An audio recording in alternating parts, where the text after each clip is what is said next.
صاف ہے تو دنیا کو موقع دو. تم اپنے رب کے لیے سچے مومن بندے تو بن جاؤ. کافروں کا رعب تمہارے دل پر ڈال دیا جائے گا. تو حضور سے پوچھا صحابہ نے ایسا کیوں ہوگا میرے آقا؟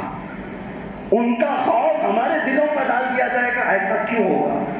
رسول کریم صلی اللہ علیہ وسلم ارشاد فرماتے ہیں جب دو چیزیں تمہارے دل میں آ جائیں، اللہ نے یہ لکھ دیا ہے کہ غالب آئے گا اللہ عز و جل اور اس کے رسول. اللہ فرماتا ہے میں غالب آؤں گا ضرور اور میرے رسول. دنیا میں غلبہ ہوگا تو اللہ اور اس کے رسول کا ہی ہوگا.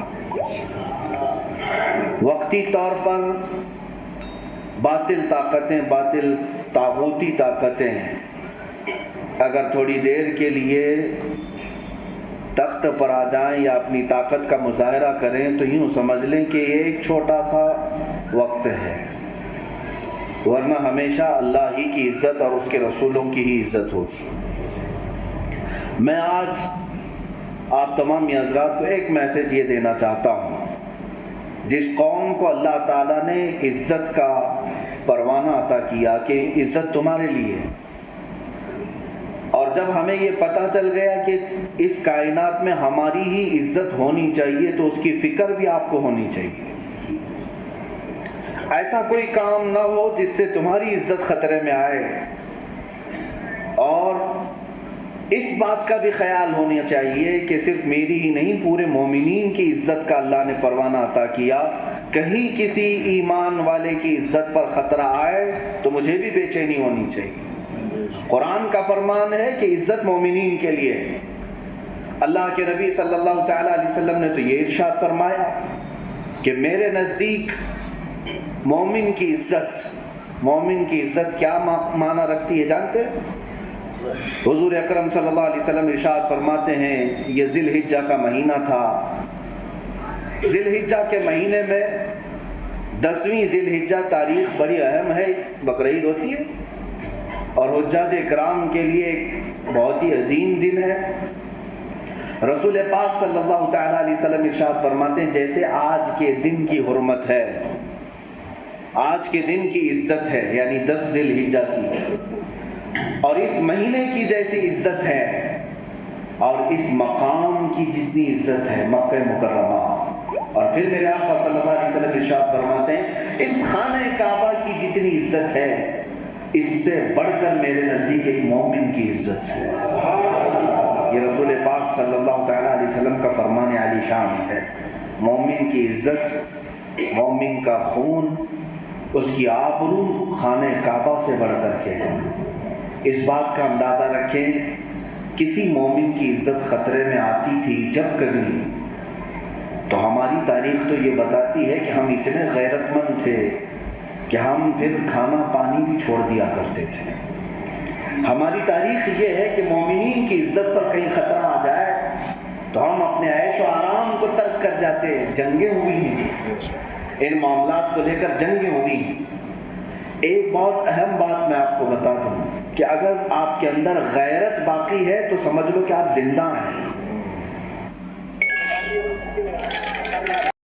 آپ کے اندر غیرت باقی ہے تو سمجھ لو کہ آپ زندہ ہیں. یہ جملہ نوٹ کر لیں، غیرت باقی ہے تو زندہ ہے. اور گالیاں سن کر اپنے لیے اپنے بھائیوں کے لیے خاموش ہیں تو پھر یہ مردہ لاش ہے. اب تو حالت یہ ہے کہ مومنین کو گالیاں سن کر کے تو عادت اتنی ہو گئی کہ اب رسول کو گالیاں سن کر کے بھی کوئی کچھ نہیں کہتا. تو پھر یہ زندگی نہیں ہے. زندگی جس کے اندر موجود ہوتی ہے، جس کے رگوں میں خون دوڑ رہا ہے. میں آپ سے پوچھنا چاہتا ہوں کہ آپ کے گھر کے لیے آپ کا اتنا خیال ہوتا ہے کہ اگر آپ کے گھر کے اندر کوئی نظر بھی ڈال دے، عورتیں ہوتی ہیں یا آپ کی عورت کی طرف کوئی ہاتھ بھی بڑھائے تو آپ کے اندر غیرت ہوگی تو آپ جواب دے دیتے ہیں اور اس سے لڑ پڑتے ہیں. تو یہ انسانی فطرت کا تقاضا ہے. اور جس کے اندر یہ بھی چیز چلی گئی تو سمجھ لیں اس کے اندر نہ مردانگی ہے نہ اس کے اندر زندگی ہے. میرے عزیزوں، میں غیرت کی بات کر رہا ہوں. آج اس کو ہمیں دوبارہ اپنے دلوں میں زندہ کرنا ہے. اپنی غیرت کو بیدار کرو، غیرت ایمانی، جو غلط چیز کو برداشت نہ کرے، اسی کو غیرت کہتے ہیں۔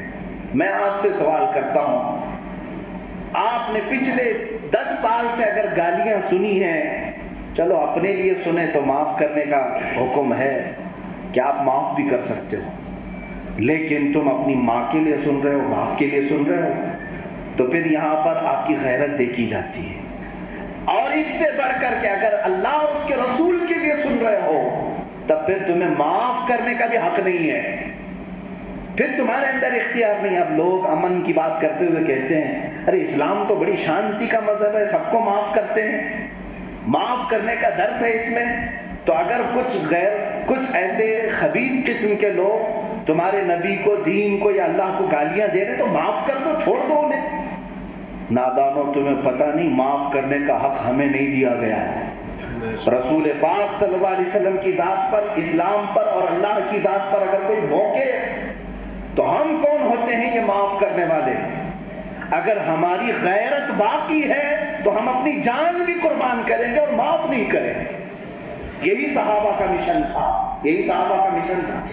صحابہ اکرام رضوان اللہ تعالی علیہ مجمعین جو جنگوں میں گئے تو کیا ان کے اندر رحم کا مادہ نہیں تھا؟ وہ نہیں معاف کر سکتے تھے؟ انہوں نے اگر لڑائیاں کی ہیں تو اپنی ذات کے لیے نہیں کیا، اللہ اس کے رسول کے لیے کیا ہے۔ جب کبھی کوئی حضور پاک صلی اللہ علیہ وسلم کے خلاف بولا تو ان کی تلواریں باہر آ گئی۔